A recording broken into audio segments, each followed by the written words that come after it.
My name is Lauren Whitcomb, and I am 36 years old. 2 weeks ago, my stepbrother called to tell me he had scheduled a notary appointment to sign closing documents on my mother's house. He said it casually. The way you mentioned picking up dry cleaning. We are finalizing the sale Thursday. Just wanted to give you a heads up. What he did not know was that I had quietly taken full legal ownership of that house 2 years earlier, with my mother's knowledge and her signature. While she was still completely capable of making that decision herself, he had scheduled a closing on a property that was no longer hers to sell. Before I tell you what happened at that notary's office, please take a moment to like and subscribe. Drop your city and the time where you are watching from. I read every single comment. Let me take you back to the year my mother remarried, and the family that arrived with the marriage. My mother, Diane, married Carl Brennan when I was 19. My own father had died of a heart attack when I was 12, and for 7 years it had just been the two of us in a small house on Larkspur Avenue.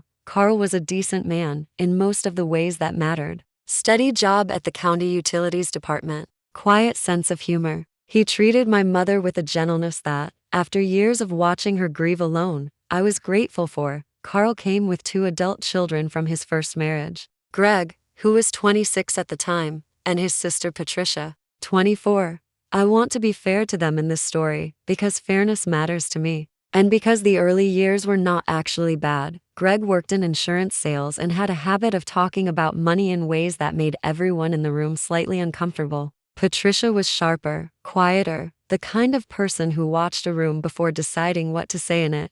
Neither of them disliked me exactly, but we were never family in the way that mattered. We were people who shared holidays because 2 other people had fallen in love. My mother and Carl bought the house on Larkspur Avenue together 3 years into their marriage, after selling both of their previous homes and combining the proceeds. It was a modest 3-bedroom, with a wraparound porch and an old oak tree that my mother loved, enough to design the entire backyard around. Carl passed away when I was 28, a sudden stroke that gave no warning and no time for last conversations. My mother was 54. The house, by every legal document that existed at that point, belonged entirely to her. Carl's will, drafted years earlier with both of their full knowledge, left his portion of all shared assets to my mother outright. No conditions, no exceptions. Greg and Patricia received modest sums from Carl's life insurance policy, separate from the house entirely. This had been decided years before his death, discussed openly, agreed upon by everyone at the time.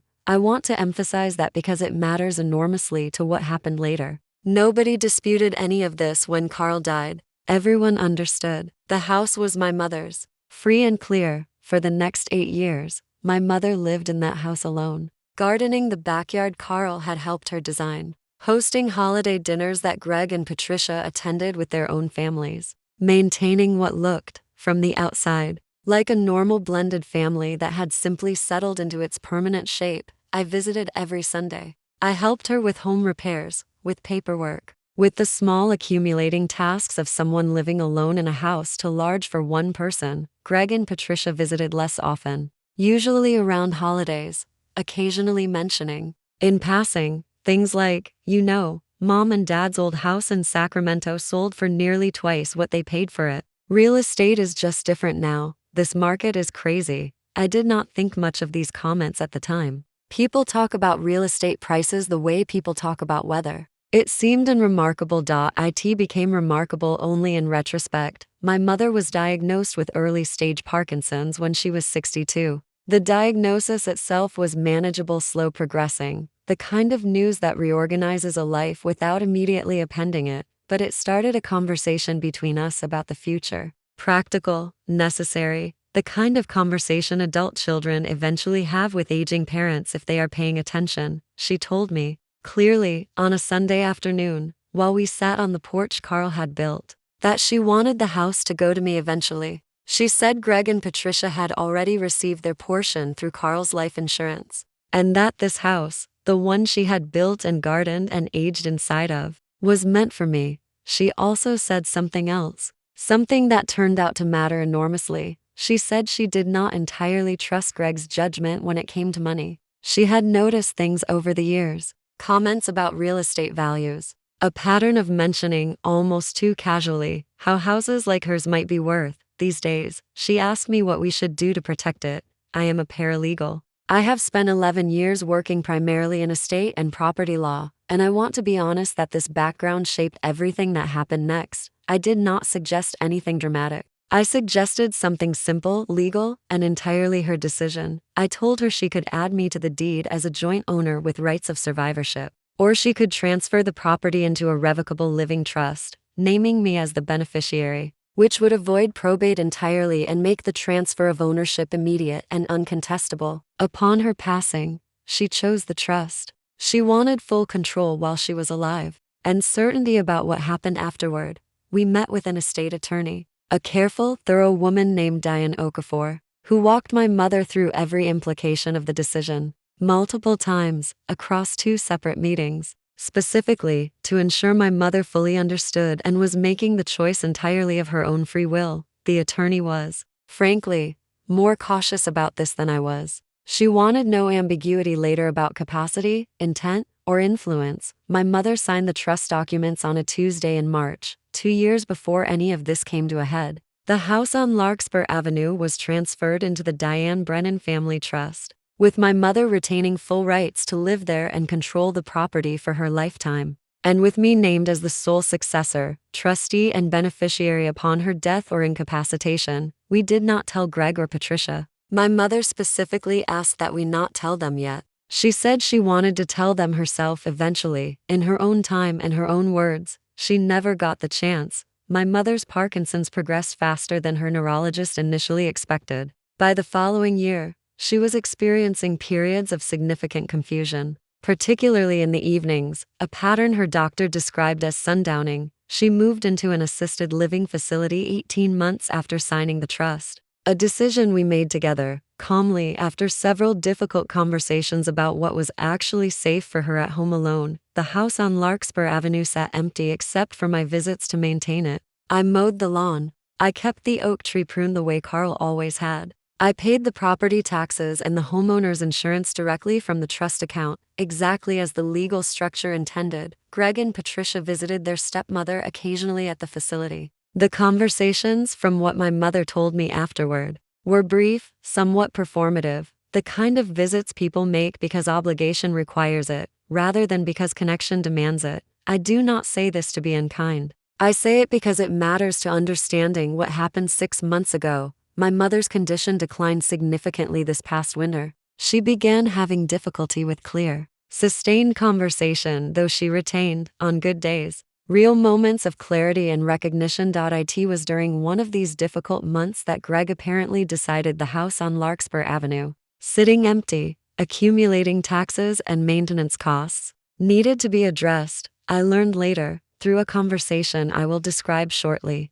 that Greg had contacted a real estate agent 3 months earlier to get the property appraised. He had also separately contacted an attorney of his own to ask about the process for selling a property belonging to an incapacitated parent. What Greg did not do, at any point, was ask me, or ask my mother's actual legal documentation, or check who actually held legal title to the house he was preparing to sell. He assumed, the way people sometimes assume things that are convenient to assume, that the house would simply pass through his father's estate to all 3 of us equally. The standard blended family arithmetic that feels intuitive even when it has no legal basis whatsoever. The phone call came on a Wednesday evening in April. Greg's voice was upbeat, almost cheerful, the tone of someone delivering what he believed was good, practical news. He said, "Hey, so I wanted to give you a heads up. I've been looking into Mom's house situation, since it's just sitting there costing money every month. I found a buyer through my realtor contact.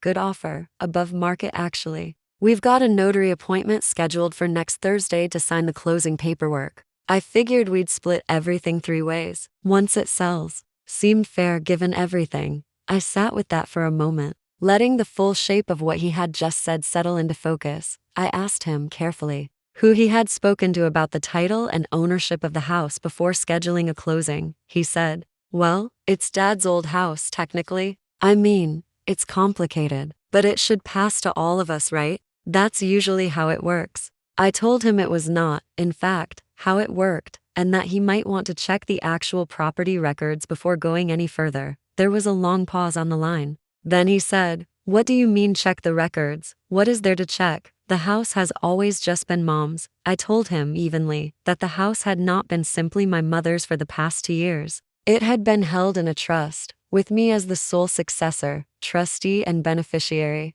established with full legal counsel, with my mother's complete capacity and consent, witnessed and notarized appropriately. I told him that whoever he had scheduled a notary appointment with was about to discover that he had no legal authority whatsoever to transfer a property he did not own, on behalf of an estate that did not, in fact, hold title to it. The silence that followed was different from the first one. Longer, heavier. He said, "That's not possible. Mom would have told us something like that." I told him she had wanted to tell him herself eventually. I told him I was sorry, that this was how he was learning it, instead. But that the timeline of when he learned it did not change the legal reality that had existed for 2 years already. Greg called Patricia immediately after hanging up with me. I know this because Patricia called me 40 minutes later, considerably less cheerful than Greg had been. She did not waste time with pleasantries. She asked me directly if it was true. I told her it was. I told her I could send her the trust documentation if she wanted to verify it through her own attorney, which I genuinely thought she should do. She asked why we had not told them. I told her the truth. My mother had asked us not to, that she wanted to handle the conversation herself, in her own time, and that her diagnosis had progressed faster than anyone anticipated. Taking that opportunity away from her before she got the chance to use it, Patricia was quiet for a moment. Then she said something I had not expected. She said, "Dad used to say Greg never checked anything before jumping into it. I guess some things don't change." It was not an apology exactly, but it was not an accusation either. It was something closer to recognition. Greg, to his credit, in this one specific moment, did not simply accept what I told him over the phone. He went to the county recorder's office himself the following morning to verify the chain of title independently. I understand, from what Patricia told me afterward, that the experience did not go well for him. The clerk pulled the record and explained. The way clerks explain things to people who clearly do not like what they are about to hear. That the property had been held in the Diane Brennan Family Trust for the past 2 years, with all transfers properly recorded, witnessed, and notarized. Greg apparently asked the clerk if there was any way to contest this. The clerk told him that was a question for an attorney, not for a county records office. He called me again that afternoon, considerably less cheerful than the original phone call. He said, "I already had a buyer lined up. I told them this was basically done. This is going to make me look terrible." I told him I was sorry that he had made promises to a buyer before verifying he actually had the legal authority to sell the property, but that the situation he found himself in was the direct result of decisions he had made, not decisions I had made. Greg's attorney, whom he had consulted weeks earlier about the general process of selling an incapacitated parent's home, advised him, once shown the actual trust documents, that there was no viable legal basis to contest the trust. My mother had been demonstrably capable at the time of signing, verified by 2 separate meetings with her estate attorney, with no indication of cognitive impairment documented anywhere in her medical records from that period. The trust had been properly executed, witnessed, and recorded years before her condition progressed to the point where capacity could even reasonably be questioned. Greg's attorney told him, according to what Patricia relayed to me later, that pursuing a contest would likely cost more in legal fees than any reasonable settlement Greg might hope to extract,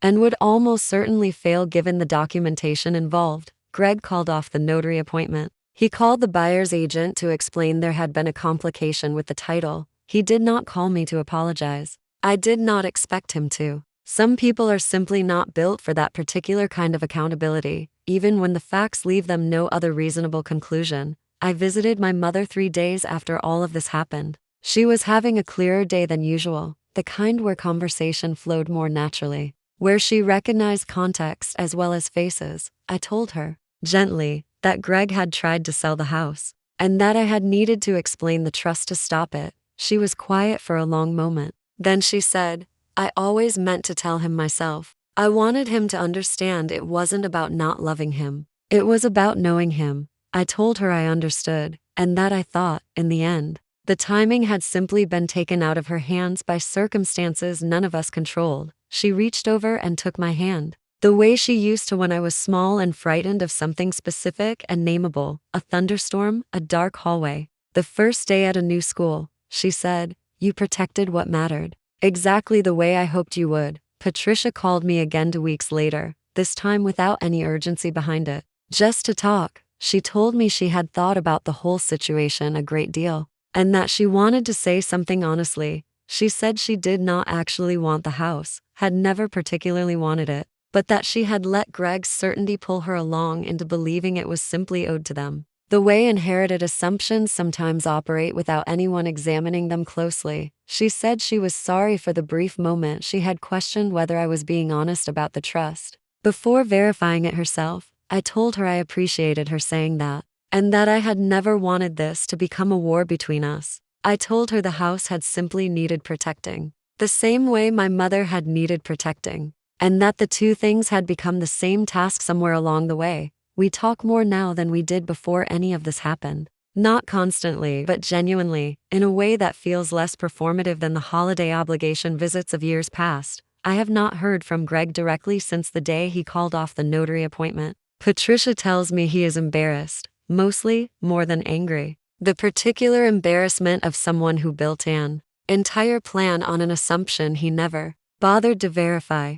I do not know if that embarrassment will eventually turn into something resembling an actual conversation between us. I have stopped expecting timelines from people who move at their own unpredictable pace. If they move at all, the house on Larkspur Avenue still sits with the oak tree in the backyard that Carl helped design and my mother loved enough to build an entire garden around. I still mow the lawn every other week. I still pay the taxes from the trust account, exactly as the document specifies. My mother's condition continues to progress, slowly, the way these things do. I do not know how many more clear days like the one we had 2 weeks ago remain ahead of us, but I know the house will be there, protected, exactly the way she wanted it, regardless of what happens to either of us next. I think, sometimes, about that conversation on the porch years ago, when she first told me she did not entirely trust Greg's judgment, and asked me what we should do to protect what mattered. I think about how easy it would have been to dismiss that conversation as a necessary caution.